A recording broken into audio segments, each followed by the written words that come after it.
It's fine. It's fine. Okay, I'm coming back. Oh, I died. Yep. All right. We were so close. No. You can spend the life. We're good. Oh, okay. Yeah, that's what I've been doing is like going around and collecting hearts. Like we're good. Oh, this makes sense now. I planned for this.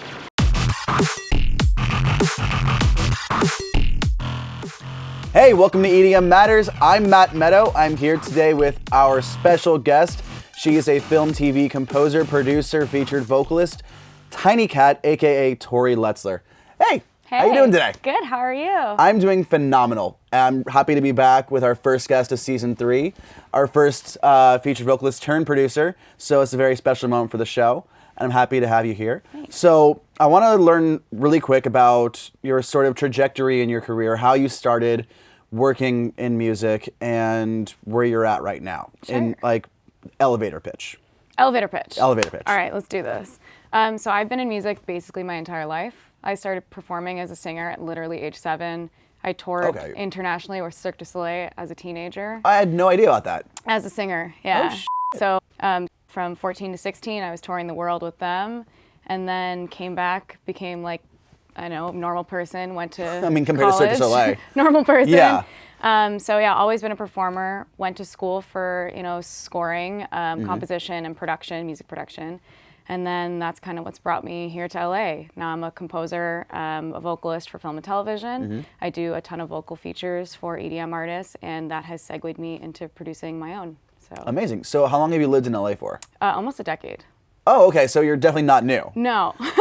And how would you say that, like, a lot of people say that moving to LA is definitely their goal and that, like, it helps them to network better, to find more opportunities. Sure. Would you say that was accurate for you? Yeah, it was great for me. I'm from New York originally, which is another big central hub. Yeah.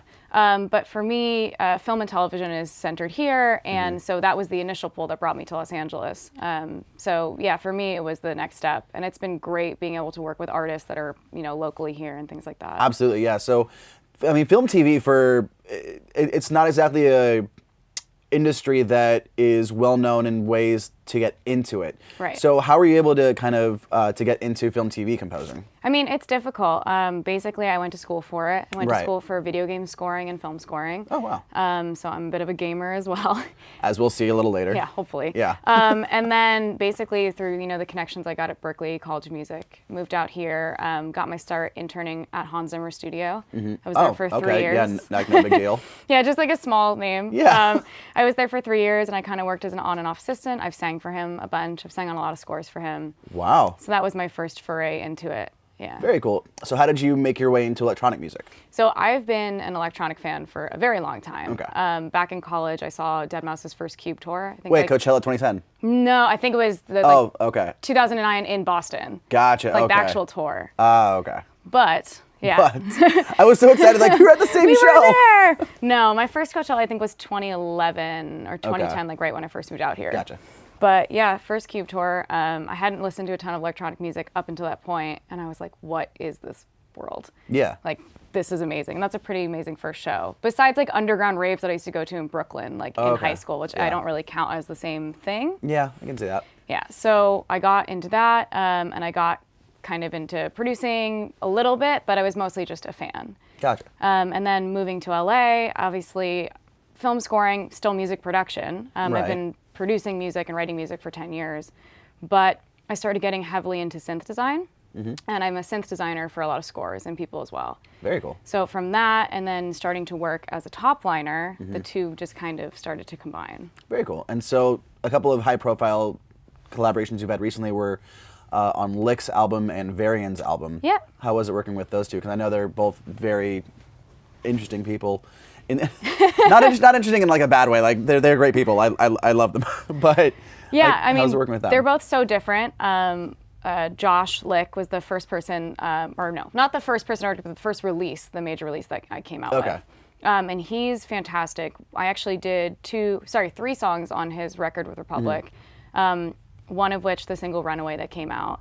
And then Poison, which is another track on the album. And then I actually did an orchestral stripped version of our track Runaway, which I feel like not a lot of people know about. It's kind of deep on the album, so you have to really listen through the whole thing. Yeah. But that was my first like actually doing stuff besides the vocal stuff. I took his whole track and did a full orchestral arrangement of it. That's amazing. And then Varian, I know, was a lot more instrumental in his production, and it's more like a more of a metal industrial guttural sound. I have a metal background a little bit. I sang in metal bands for a long time. I've toured with metal groups as a vocalist. You have a very varied history. Yeah, there's a lot of stuff. So when I got introduced to Varian, that was an instant connection. We both love industrial music, and so when he sent me that track, I knew kind of exactly where to go. And that album is so different and unique. Yeah. He's been really helpful in helping me get TINYKVT off the ground as well. Amazing, and that's a perfect segue because I want to talk about TINYKVT. And you have a song with Swarm on his EP. Yeah. Remind me what the title is? The Devil's at Your Door. Devil's at Your Door. So that's coming out. Well, it'll be out by the time this episode is out. Correct. So go listen to it now. But then you also have a remix for Ronit coming out, and then a debut EP. Yeah, working on a 3 to 4 track EP right now, yet to be determined where we're going to land with that. But yeah, the collab with Swarm is one of my favorite things I've worked on today, if not my favorite. I have heard it. It is amazing. Thank you. That means a lot. Yeah, Brandon, I had been listening to his music for a little bit, and we had a lot of mutual friends. And I heard his tracks, and I shot him just a message on social media, said, hey, I'm starting work on this track. At the time, he had never done anything with vocals on it. And I was like, it has vocals, because all of TINYKVT has vocals that I produce as well. Right, I mean, yeah. So I was like, I would love to see if this is something you're interested in. I think our styles would mesh super well together. And he was on board immediately. And it was probably one of the easiest creative processes I've ever had. That's fantastic, because I know Brandon in the studio, like, he can get inside his own head a little bit. But, I mean, having a vocalist, like you said, he hasn't had that before. No, the EP does have other vocals on it, though. Okay, gotcha. But, yeah, I mean, you two working together, it seemed to be a slam dunk. It was one of the best experiences I've ever had. That's fantastic. Yeah. So, I mean, tell me a little bit about how you're transitioning from, I mean, mostly being known as a featured vocalist in EDM to having your own project. Sure. I think it's been kind of an easy, natural transition. A lot of the artists that I work with have just been very supportive of it, which has been so helpful. So for a while, I mean, I don't know how much your audience knows about how vocals kind of work, but assume a little. A little. Yeah. So a lot of times you're either sent an instrumental from an artist that's a work in progress to, write on top of, or sometimes artists or vocalists will pitch a sketch of a song idea just with the vocal, and then the artist will go from there. So I was doing both of those things. And I was getting very frustrated with, relying on other people to get the music out. Yeah. And I felt like I was also writing, to kind of fit someone else's style, which is great. And I'm still going to continue doing that to some extent.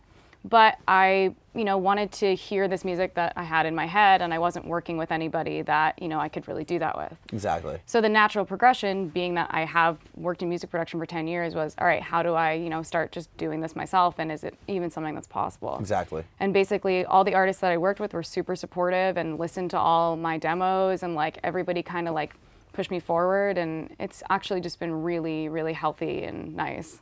That's incredible, and I'm really happy that it has been such a natural progression. Yeah. So we're going to talk about more. We're talking more about that in our gaming segment, EDM Dojo, in a second. So sit tight, and we'll be back soon.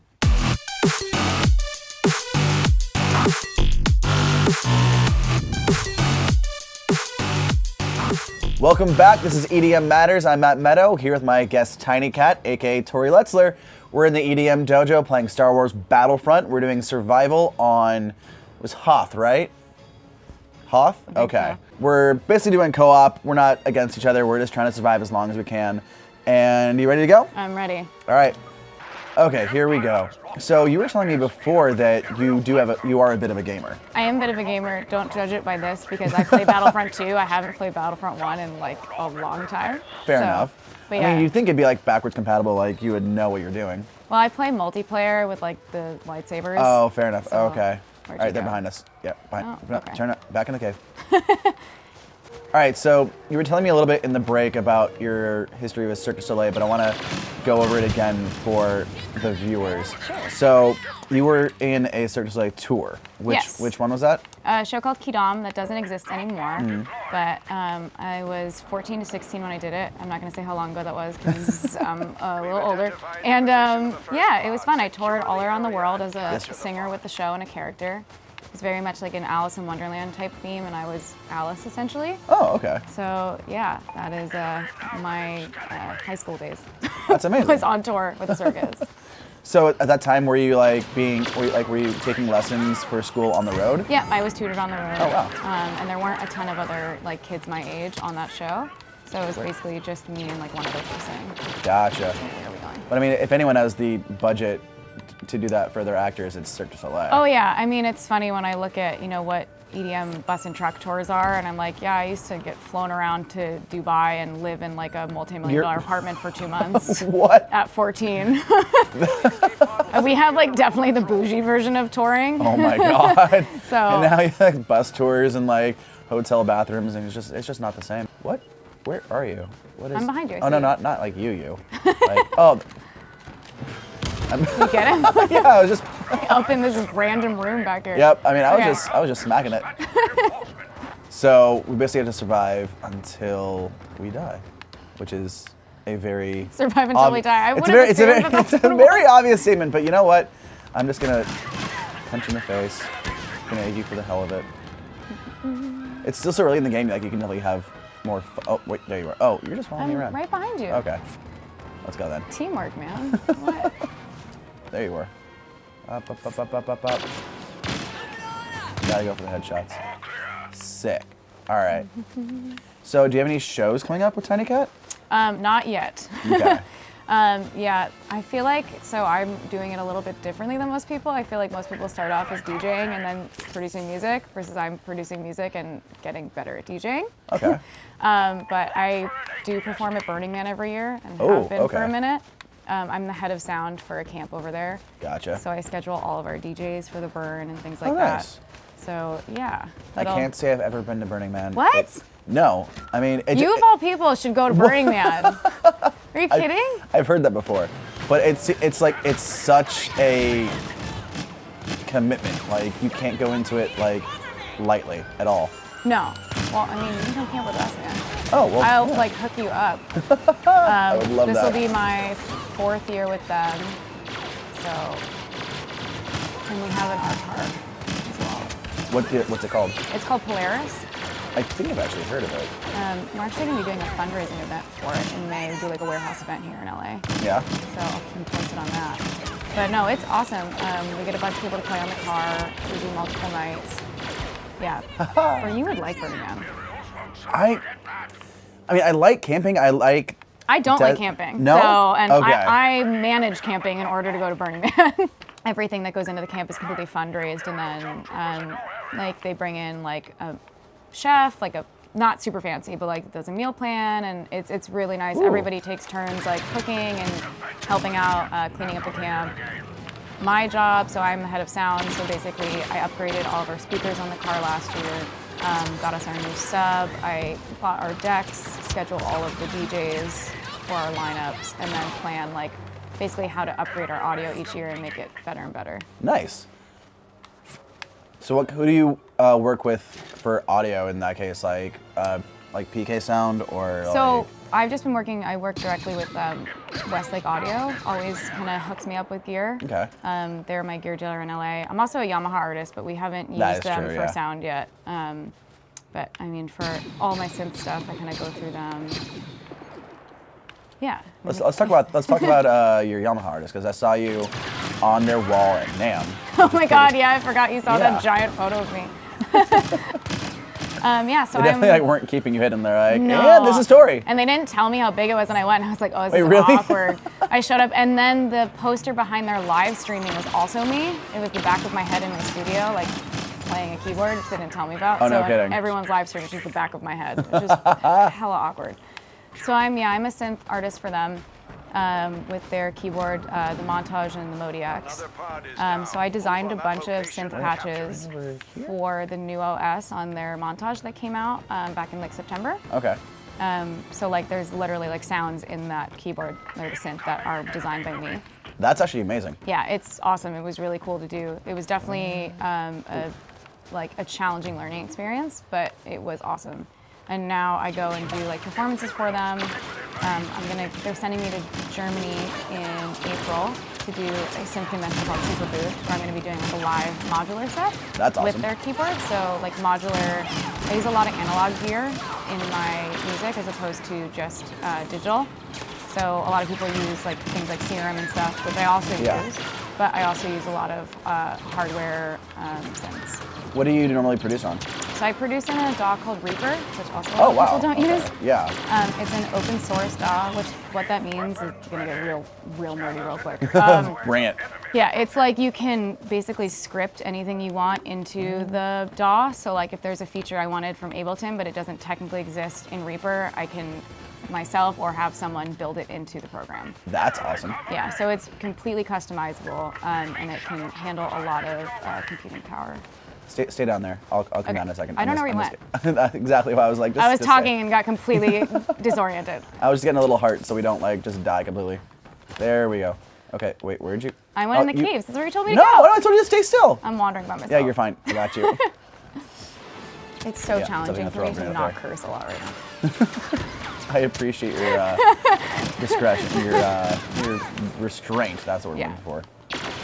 There we go. Yep, and here's a heart. Boom. Done. Yeah, so besides... Is there friendly fire? Oh, there's a new drop pod. Besides TinyKVT, if people follow my my Tori Litzler Instagram, there's a lot of synth videos on there. It's definitely an Instagram that's more for like my vocal features and scoring and production based stuff. Gotcha. So if people are interested in that, I do post videos in the studio, like live jamming on my synth rig. Do you live stream as well? Just Instagram live. Okay. Nothing too crazy. Yeah. But I figure if I'm just like recording for an hour, and might as well just like share might as it. well stream it, and people seem to be interested in it, so why not? Makes sense. Like I'm trying to think like if I would do that for like writing and like people wouldn't just want to see me sit at the desk. Well, yeah, I mean, one's like there's an auditory aspect to it. Obviously. I don't know. Some people like maybe if it was like just like the click clack of like ASMR. You know what? I am constantly surprised what people like watching on the internet. Yeah. So no. I wouldn't. There's somebody out there that's into it. I definitely like recently got into TikTok, and then like people are absolutely fearless on that app. They get way too comfortable. I got that app as a joke, and then I'm so entirely addicted to it. It's not even literally funny. same. It's like you download it as like, well, I can see what all the hype is about, like, and just kind of roll, and then you're just like sitting in bed for hours, just like one more video. Yeah. See, now we're getting to like the 12th wave where it's like, okay, we might die. No. Sorry. You're good. There's one more left. Wait, can you curse on Twitch? Like if I were to Twitch stream, would I get in trouble for that? Maybe a little. Yeah. See, this is why I can't do it. I would ruin all the children's minds. Oh, they're already ruined. Don't worry about that.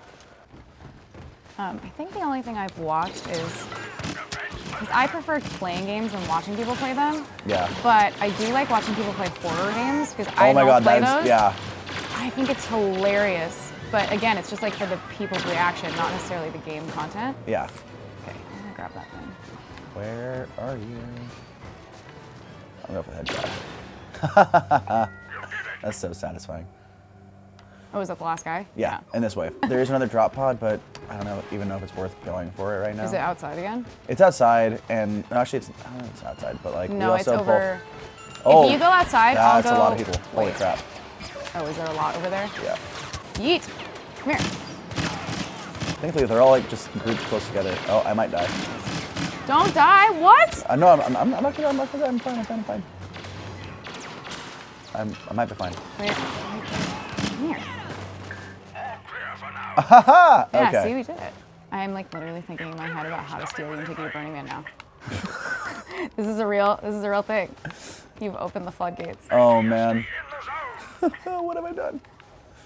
The thing that's amazing is that you get so many big artists that play completely differently than they normally would. Yeah. They play a lot of stuff that's completely outside their normal genre, or stuff that maybe like the labels don't want them to play. Yeah. There we go. So, like, leads for some really interesting music. Oh dear.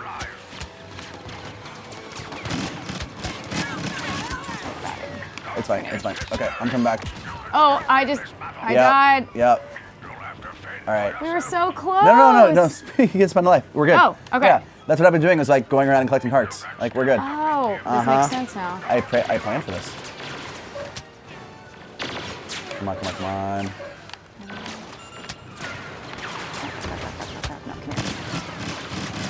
we go. We got this.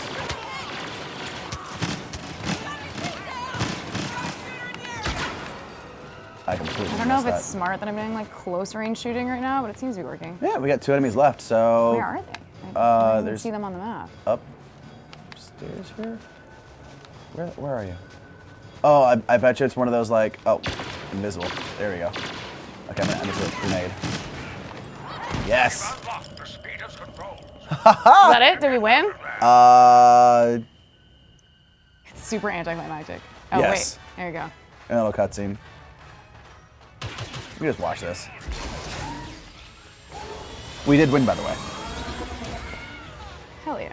Hell yeah. There we go. Successfully completed. There we go. Well, thank you so much for coming on the show. I really enjoyed our time. Me. This is Tori Letzler, aka TINYKVT. This is EDM Matters. I've had a blast. See you next time. Bye, guys. Hey guys, thanks for watching EDM Matters. This is KJ Saka. Hey guys, If you this want is KJ Zaga. Thanks for watching EDM Matters. If you want to watch our latest episode, click here. And if you want to subscribe, which we hope you do, go ahead and click here. Press the subscribe button right now.